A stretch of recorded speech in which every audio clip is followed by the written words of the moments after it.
Night Iceberg by Helen Stephen. Tofter was cross.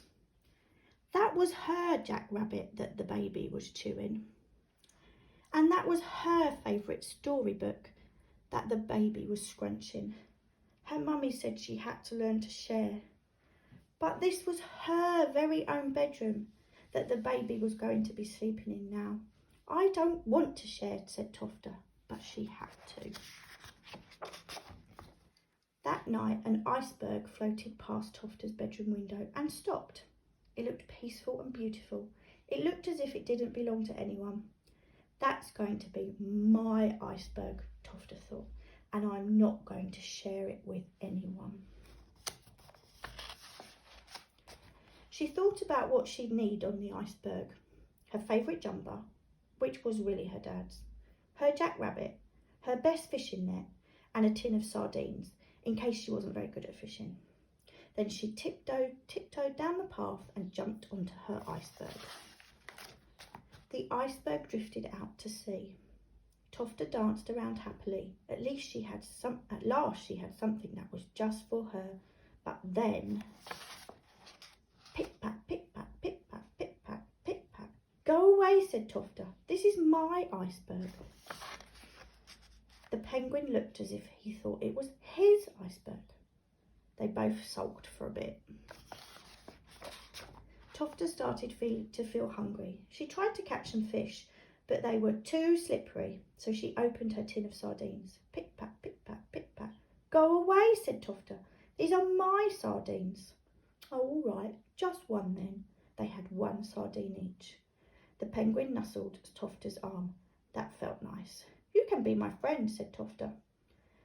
But you can't have my last sardine. I'm saving that. All of a sudden, the penguin dived into the sea. Where are you going? Cried Tofter. Then she heard pit-pat, pit-pat, pit-pat, pit-pat, pit-pat, pit-pat, pit-pat, pit-pat.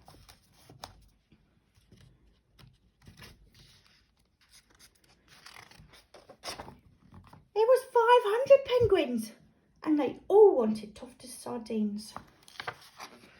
But I've only got one left, cried Tofter reluctantly. She gave it to the littlest penguin.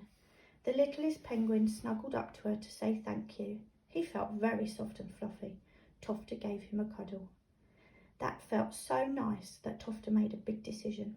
She said to all the penguins, would you like to share my iceberg? I can show you my sliding game. The penguins were very good at Tofter's sliding game. They played for hours.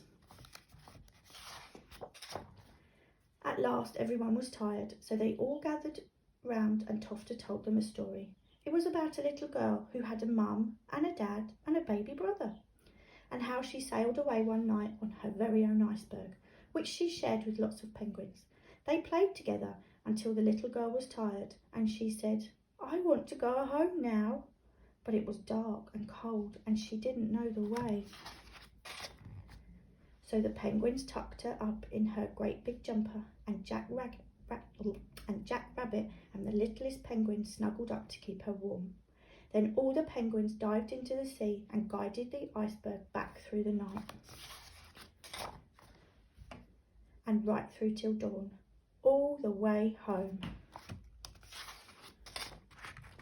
to where her very own baby brother was asleep in their room. Tofter tiptoed over to her brother's cot and put Jack Rabbit in beside him. Wake up, she whispered. I have to tell you all about my iceberg.